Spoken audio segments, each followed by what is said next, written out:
How's it going? Thanks for watching. This video is about a topic I didn't mention in the Who I Am vlog. If you haven't watched that, I'd recommend go watching that first. This video is about snowboard video games that influenced me over the years.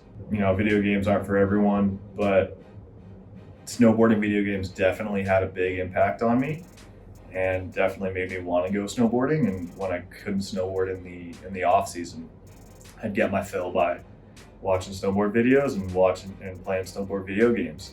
So I'm going to go through the snowboard video games that influenced me, and hopefully you've played them too. First up is Cool Borders 2. This was the first snowboarding video game that I ever owned and played. And man, did I log some hours into that game. It was really shitty, to be honest. Like, the game is pretty shitty. It's just like racing and then a big air jump to flat. But it definitely sparked something for sure, and it was that brings back some fond memories. Yeah, I played this game a lot until the next one on the list came out, and that game is SSX Tricky.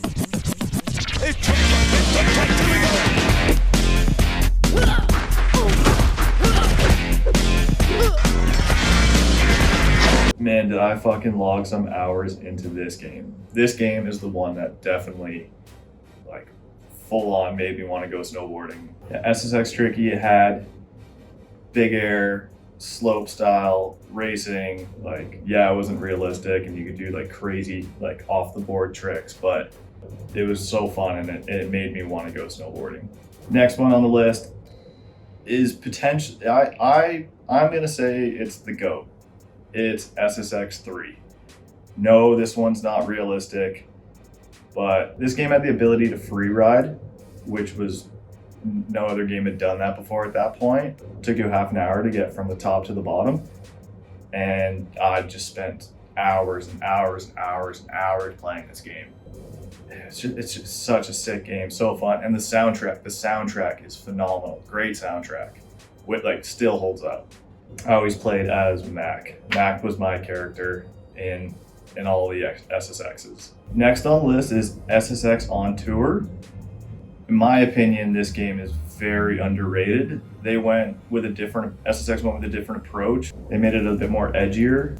It's got a different vibe, but it's sick. It's so fun. You can free ride again, top to bottom, takes like a half an hour. The customization was sick. You got to create your own character. You could definitely haul ass in that game, and you got to like punch other riders and like ski school. Pretty jokes. Next on the list is Stoked. This game had a lot of potential. It was free ride. You could go in a helicopter and like drop off anywhere you wanted on the mountain. The customization wasn't that great. The graphics weren't that great, and the grab mechanics weren't great at all, but it was definitely different and like in a good progression forward as far as like gaming goes and whatnot. The soundtrack sucked, but what it had that other games didn't have was the pre-wind. I think it just really missed the mark. Say what you will about Shaun White or his stance, but his video game was sick. Shaun White snowboarding had, the loading screen was an endless half pipe that you could just ride, and it was sick. You had a bunch of different resorts that you could ride. It was like park, backcountry, big mountain. Honestly, it was a sick game. Good, a lot of customization, and the soundtrack was wicked. I really enjoyed the soundtrack. I definitely put some hours into this one. It might be overlooked just because of Shaun White, but it's a sick game.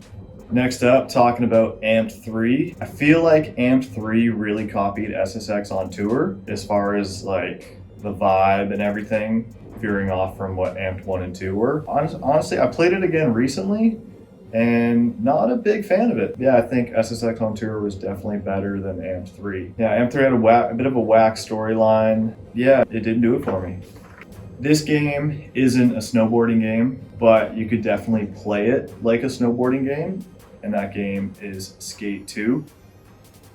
And especially in the mega ramp and fun track areas of the game. If any snowboarders out there have played Skate 2, you know what I'm talking about. Especially like trying to like double cork and like do triple corks, double flips, triple flips. You could definitely play this game like a snowboarding game. You could like huck it, or you could do like slow styled spins with like tweaked out grabs. This game is hands down the video game that I have logged the most amount of time in. I would just lap the fun track hour after hour after hour, day after day, week after week, month after month. It was a problem. It really was a problem. And lastly, the game that I've been playing most recently is Mark and Borris Infinite Air. It's definitely a sick game.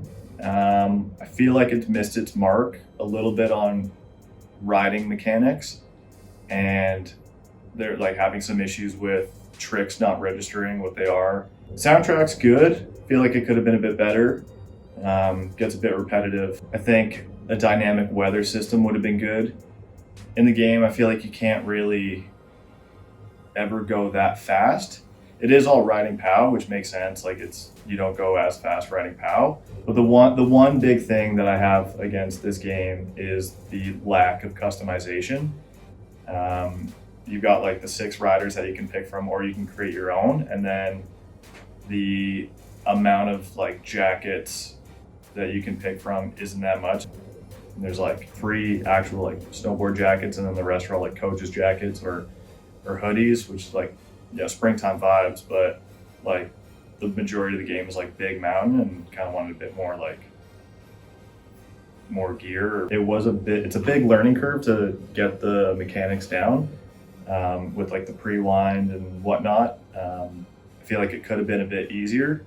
Like if you had a snowboarding game with the same controls as like Skate 2 or Skate 3, I think it would be just fucking bang on. I want to talk about games that I've never played, and I'm ashamed to say that I've never played. I've never played Amped 1 or Amped 2. It's only because I had a PlayStation growing up. My friends had Xboxes, but they weren't into snowboarding games, so they never owned them or rented them. Yeah, I've just never in my life had the opportunity to play Amped 1 or 2, and I feel like I need to. Thanks for watching my video. Appreciate it.